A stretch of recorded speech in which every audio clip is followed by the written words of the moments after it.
Hello दोस्तों, नमस्कार। SM किसी चैनल में मैं आप सभी लोगों का दिल से बहुत बहुत स्वागत करता हूं। अगर आपने पहली बार विजिट किया जरूर चैनल को सब्सक्राइब कर लेना। ओरिजिनल चैनल को ही सब्सक्राइब कर लेना। काफ़ी सारे फेक चैनल फेक लोगों के साथ आपको मिल जाएंगे। ओरिजिनल चैनल आप देख सकते हैं 1.84 मिलियन वाला चैनल है।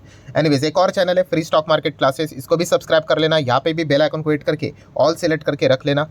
इस चैनल का लिंक भी आपको ऊपर आई बटन पर नीचे डिस्क्रिप्शन में मिलेगा। एंड कल के दिन की बात करें टुमारो की, तो इस चैनल के ऊपर एक इंपॉर्टेंट लेक्चर अपलोड होने वाला है, उसको मिस मत करना। रिमाइंडर जरूर सेट करके रख लेना। तो चलिए फिलहाल तो अभी इस वीडियो को स्टार्ट कर लेते हैं। ठीक है दोस्तों, अभी हम लोग आ चुके हैं बिल्कुल हमारे नॉर्मल स्क्रीन के ऊपर। एंड दोस्तों, आज के दिन की अगर हम लोग बात करें तो डेफिनेटली आज का दिन किस चीज़ के चलते चर्चे में रहा, तो सबसे पहले हमारे बाजार ने एकदम ऑल टाइम हाई लगा दिया। ठीक है, पहले वीडियो में भी इस पॉइंट को मैंने यहाँ पे कवर किया था। सेंसेक्स ने भी ऑल टाइम हाई लगा दिया, निफ्टी ने भी फ्रेश नया ऑल टाइम हाई लगा दिया।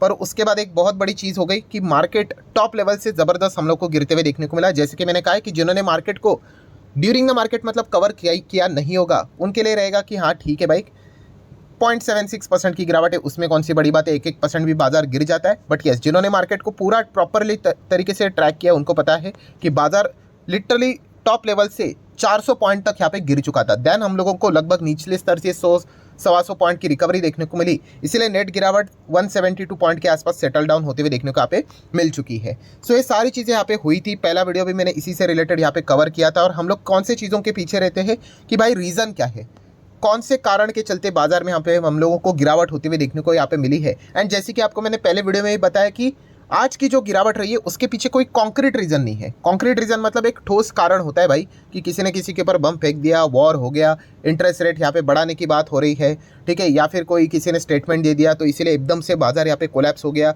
या फिर कोविड जैसी कुछ चीज़ें हो गई, लॉकडाउन हो गया, तो ये कॉन्क्रीट रीजन रहते। सो आज की गिरावट में कोई कॉन्क्रीट रीजन हम लोग को देखने को नहीं मिला। बट आज का बाजार पूरी तरीके से अफवाहों के चलते हम लोगों को मतलब पॉपुलर होते हुए देखने को मिल गया। ठीक है, मतलब एकदम तेजी देखने को मिले। और उसके बाद जो गिरावट यहाँ पे हुई है, सो उसके पीछे सिर्फ और सिर्फ हम लोग को अफवाहें देखने को यहाँ पे मिल रही है। अभी पहले वीडियो में भी मैंने इस पॉइंट को यहाँ पे कवर किया था। बट अभी मैं बताना चाहूँगा दोस्तों कि बाजार में दो बड़ी अफवाहें हम लोग को देखने को यहाँ पे मिल रही थी। एंड अभी इसी से रिलेटेड कुछ क्लैरिफिकेशन भी हम लोग को देखने को यहाँ पे मिल चुका है। ठीक है, तो उसी पॉइंट को हम लोग को कवर यहाँ पे करना है। इन दो अफवाहों के चलते आज के दिन बाजार में टॉप लेवल से लगभग 400 पॉइंट निफ्टी यहाँ पे टूट चुका था। ठीक है, तो कौन सी अफवाह है, तो उसमें से पहला वाला पॉइंट तो मैं ऑलरेडी कवर कर चुका हूँ पहले वीडियो में, कि जैसे कि आपको बताया था कि इलेक्शन यहाँ पे जारी है। आप सभी लोगों को पता है पूरा मई मंथ तक इलेक्शन चलने वाला है। एंड बाद में जून में हम लोगों को रिजल्ट देखने को भी मिल जाएंगे। बट यहाँ पे चीज़ें यहाँ पे सामने आ गए, रूमर्स चलने लग गए कि इस वक्त इलेक्शन के जो रिजल्ट आएंगे उसमें मेजॉरिटी नहीं रहेगी। किसी पार्टी का नाम नहीं था कि कौन जीत कर आएगा कौन हार कर आएगा, बट जो भी सरकार बनेगी शायद से मेजॉरिटी के साथ नहीं बनेगी। ऐसी ऐसी बातें यहाँ पे स्टार्ट हो गई।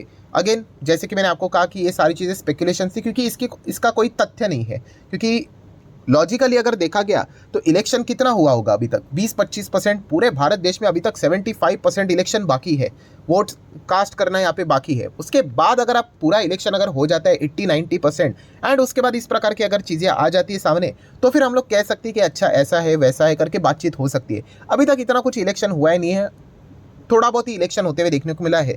तो इसलिए मैंने शुरुआत में आपको ये बात क्लियर करके बताई थी कि ये अफवाह है करके, इसके ऊपर हम लोग ज़्यादा भरोसा नहीं कर सकते।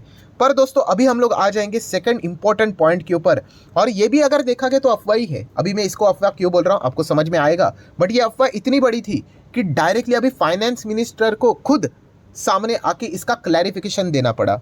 ठीक है, एंड वैसे भी देखा गया तो इससे रिलेटेड भी बातें हम लोग को पहले से यहाँ पे पता थी। बट फिर भी जैसे आपको बताया कि जब भी कोई इस प्रकार की चीज़ें सामने आती है तो क्लैरिफिकेशन ज़रूर आता है। तो वो क्लैरिफिकेशन सामने आया है। मतलब हम कह सकते हैं कि इसी चीज़ के चलते भी बहुत बड़ा डेंट हम लोगों के आज के दिन बाजार में पड़ते हुए देखने को मिला। और इसके पीछे का एक कॉन्क्रीट तो नहीं बोल सकते, बट अफवाह वाला रीज़न था टैक्स। यस दोस्तों, टैक्स लगता है, आप सभी लोगों को यहाँ पे पता है। वैसे तो टैक्स देना किसी को भी पसंद यहाँ पे नहीं होता है, ठीक है, क्योंकि आमदनी में से पैसा यहाँ पे कटता है। और बुरा तो ये लगता है कि टैक्स के बदले में फैसिलिटीज़ की अगर हम लोग बात करें तो मतलब नहीं बोले तो ठीक ही रहेगा। सो देखा गया तो आप सभी लोगों को पता है दोस्तों, अभी हाल ही में बजट हुआ था। और बजट कैसा था, इंटरिम बजट था। क्योंकि जब भी इलेक्शन रहता है, लोकसभा का इलेक्शन जो आगे भविष्य में 2029 में भी देखने को मिलेगा, उसके पहले भी जो बजट रहेगा उसको हम लोग इंटरिम बजट कहते हैं। सो उसमें पूरी तरीके से बजट पेश नहीं होता है, क्योंकि उसके बाद इलेक्शन रहता है। ऐसा नहीं होना चाहिए कि भाई पूरा बजट पेश करने के लिए अनुमति दे दी और एकदम ही मिठाई बांटना सरकार ने स्टार्ट कर दी इलेक्शन के पहले, और मतलब समझ रहे हो ना, वोट पटोरने स्टार्ट कर लिए करके। तो इसलिए इंटरिम बजट ही यहाँ पे रहता है। सो इलेक्शन खत्म होने के बाद फुल फ्लेजेड बजट सामने आ जाता है। सो इंटरिम बजट की अगर हम लोग बात करें वो तो खत्म हुआ था, एंड फुल फ्लेजेड बजट जो इलेक्शन के रिजल्ट के बाद हम लोग को देखने को मिलेगा। सो उसमें ऐसी खबरें हम लोग को देखने को मिल गई रिपोर्ट के जरिए कि सरकार यहाँ पे टैक्स में बड़ा बदलाव करेगी। आफ्टर आप देख सकते हो यहाँ पे इनकम टैक्स बदल जाएगा आफ्टर लोकसभा इलेक्शन रिजल्ट। ऐसी खबरें हम लोग को रिपोर्ट के जरिए देखने को यहाँ पे मिल गई। सो ये भी खबर हम लोग को फिलहाल तो देखने को यहाँ पे मिल रही है। अभी इसी को हम लोग डिटेल में जानने की कोशिश करेंगे, और इसको मैंने अफवाह यहाँ पे क्यों बोला है और कौन से पॉइंट के हिसाब से यहाँ पे बोला है, तो वो भी चीज़ें आपके सामने यहाँ पे रखना चाहूँगा। तो दोस्तों आप यहाँ पे देख सकते हैं ये अफवाह इतनी ज़बरदस्त चल गई कि खुद फाइनेंस मिनिस्टर निर्मला सीतारमण जी को ट्वीट करना पड़ा कि उन्होंने कहा कि ये जो मीडिया रिपोर्ट्स में बातें बोली जा रही है, कौन सा कि जो एक गवर्नमेंट यहाँ पे इलेक्शन के बाद यहाँ पे बनेगी तो इनकम टैक्स सिस्टम जो भी हम लोग को देखने को यहाँ पे मिल रहा है वो चेंज यहाँ पे हो जाएगा। तो उन्होंने इस मीडिया रिपोर्ट को क्या कर दिया, रिफ्यूज़ कर दिया, रिजेक्ट यहाँ पे कर दिया है। ठीक है, आप चाहो तो उनका जो एक्स मतलब जो ट्विटर का जो प्लेटफॉर्म है वहाँ पे जाके पढ़ सकते हो। उन्होंने खुद ये ट्वीट करके बोला है कि wonder where this is come from, कि कहाँ से आया, ये किस प्रकार की बातें हैं, कहाँ से मतलब इसका उगम हुआ है, कहाँ से शुरू हुआ है, समझ में नहीं आ रहा है। बट उन्होंने यही कहा है कि ऐसी कोई भी बात यहाँ पे है नहीं, ये प्योर क्या लिखा है, प्योर स्पेक्यूलेशन है, अफवाह है। ऐसी कोई भी इस बात में हम लोग को तथ्य देखने को नहीं मिल रहा है। ये बात मैं नहीं बोल रहा भाई, निर्मला सीतारमण जी ने ये बात यहाँ पे बोल के रखी हुई है, और इसी से रिलेटेड जो अफवाह बाजार में यहाँ पे चल रही थी उसका क्लैरिफिकेशन उन्होंने यहाँ पे दे दिया। सो आप यहाँ पे देख सकते हो जो रिपोर्ट्स यहाँ पे बाजार में घूम रही थी उसमें हाईलाइट किया गया था कि भाई ये गवर्नमेंट बनने के बाद ये यहाँ पे क्या करेंगे, टैक्स सिस्टम को यहाँ पे चेंज करेंगे, एग्जिस्टिंग टैक्स के जो स्लैब है वो यहाँ पे बदल देंगे, एंड अलग अलग यहाँ पे टैक्स से रिलेटेड हम लोग को बदलाव होते हुए देखने को मिलेंगे। जैसे कि अगर उस रिपोर्ट की अगर मैं बात करूँ तो क्या बातें बोली जा रही थी कि आने वाले समय में इलेक्शन के बाद यहाँ पे वो यूनिफॉर्म कैपिटल गेन सब असेट क्लासेस जो हम लोग को देखने को मिल जाते हैं उनके ऊपर लगाएंगे। Uniform capital gain tax structure मतलब क्या है, देखिए अभी अगर आप बात करो, अगर आप प्रॉपर्टी बेचते हो, अगर आप गोल्ड बेचते हो, अगर आप इक्विटी बेचते हो, अगर आप डेप्ट बेचते हो, ठीक है, और भी अलग अलग टाइप के असेट क्लासेस होते हैं उनको बेचते हो तो अलग अलग टाइप का टैक्स लगता है। ठीक है, सो यहाँ पे बताया जा रहा है कि इन सभी को हटाया जाएगा और सिर्फ एक यूनिफॉर्म सिंगल टैक्स का स्लैब रेट यहाँ पे लाया जाएगा और सबके ऊपर सेम टैक्स यहाँ पे लगेगा। सो ऐसा प्रपोज रिपोर्ट मतलब रिपोर्ट में ऐसा लिखा था कि ऐसा हो सकता है करके। सो ये रिपोर्ट हम लोग को यहाँ पे बाजार में चलती हुई देखने को यहाँ पे मिल रही थी। ठीक है, एंड इसी चीज़ के चलते भी बताया जा रहा है कि जैसे ही चीज़ यहाँ पे सामने आ गई ड्यूरिंग द मार्केट एकदम बाजार बहुत अच्छा कर रहा था, टॉप लेवल पे चल रहा था, एंड सडनली हम लोग को बाजार निफ्टी टॉप लेवल से -400 पॉइंट तक नीचे जाते हुए देखने को मिला। ये वन ऑफ द रीज़न है। ऐसे भी पॉइंट्स हम लोग को फिलहाल तो देखने को मिल चुके हैं। आप चाहो तो निर्मला सीतारमण जी का ये देखिए, ये ट्विटर का प्लेटफॉर्म है अभी, मतलब जो एक्स यहाँ पे हो चुका है, तो उसी से रिलेटेड भी ये देखो, ये सारा ट्वीट उन्होंने करके यहाँ पे इन्फॉर्म कर दिया है। ये भी चीज़ों को आप चेकआउट कर सकते हो। सो दोस्तों ये बातें वैसे तो देखा गया तो इसके चलते बाजार में मतलब इतना हलचल क्यों हुआ, ठीक है, ऐसा तो कोई कुछ भी बोल सकता है। तो इसके पीछे का कारण है इतिहास। आप बोलोगे इतिहास मतलब, यस, इसके पहले भी अगर हम लोग देखें तो इस प्रकार की खबरें हम लोग को आते हुए देखने को मिली थी। खबरें मतलब आप चाहो तो उनको भी अफवाह कह सकते हो कि ऐसा बोला जा रहा था कि देखिए पहले कैसे होता था कि लॉन्ग टर्म कैपिटल गेन तो होता ही नहीं था, ठीक है, एकदम पहले। देन इस सरकार ने यहाँ पे चीज़ें चेंज कर दी। उन्होंने कहा भाई आपको 10% लॉन्ग टर्म कैपिटल गेन देना पड़ेगा और शॉर्ट टर्म के लिए 15% देना पड़ेगा। हाँ, 1 लाख तक का एग्जम्पशन उन्होंने लॉन्ग टर्म कैपिटल गेन के लिए यहाँ पे रख दिया। देन उसके बाद ऐसी रिपोर्ट्स यहाँ पे सामने निकल कर आ गई कि सरकार भविष्य में यहाँ पे क्या कर सकता है, LTCG 30% कर सकता है करके, 30%। यस, क्यों?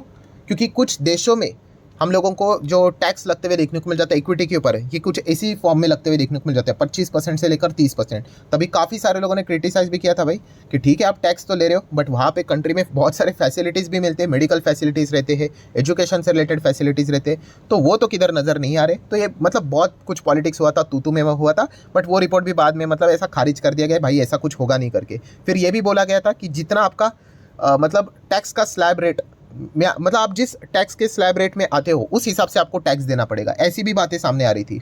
मतलब सेम लाइक डिविडेंड, पहले देखा गया तो जो डिविडेंड था वो कंपनियां खुद पे करती थी। अभी डिविडेंड जो रेसिपिएंट है, मतलब हमारे जो हाथ में जो डिविडेंड आता है वो हमारे टैक्स के स्लैब के हिसाब से मतलब हमें पे करना पड़ता है। अभी किसी के ऊपर टैक्स नहीं लगता है तो उसके लिए भाई डिविडेंड एग्जेम्प्ट हो गया, कोई टैक्स नहीं देना पड़ता है। जिसको 30% स्लैब रखता है भाई उसको तो 30% के देना हिसाब से देना पड़ेगा। जिसको 42-43% का टैक्स लगता है एकदम ही 5 करोड़ के ऊपर जो रहते हैं डबल सरचार्ज जो लगता है उनको, तो उनको उस हिसाब से डिविडेंड देना पड़ेगा। तो ऐसी भी बातें सामने आई थी, तो वहाँ से हम लोग को ये सारी चीज़ें ईजाद होती हुई देखने को मिली थी। एंड आज के दिन की अगर हम लोग यहाँ पे बात करें दोस्तों, तो ओवरऑल कंक्लूजन क्या था कि जो बाजार हम लोग को सडनली गिरते हुए देखने को मिला था, फाइनल कंक्लूजन वही निकला कि ये दोनों रूमर्स ही अफवाह के चलते ही हम लोगों को बाजार में गिरावट होती हुई देखने को मिली। अभी पहले अफवाहों के ऊपर तो भाई कोई टिप्पणी तो हो नहीं सकती कि भाई कोई मेजोरिटी में सरकार नहीं बनेगी, ये तो एक जस्ट ओपिनियन था जो रिपोर्ट्स किसी ने बाजार में घुमाया होगा, उसको मानना है नहीं मानना अलग अलग पार्ट रहेगा। मैं तो नहीं मान सकता बिकॉज अभी तो इलेक्शन पूरी तरीके से हुआ भी नहीं है।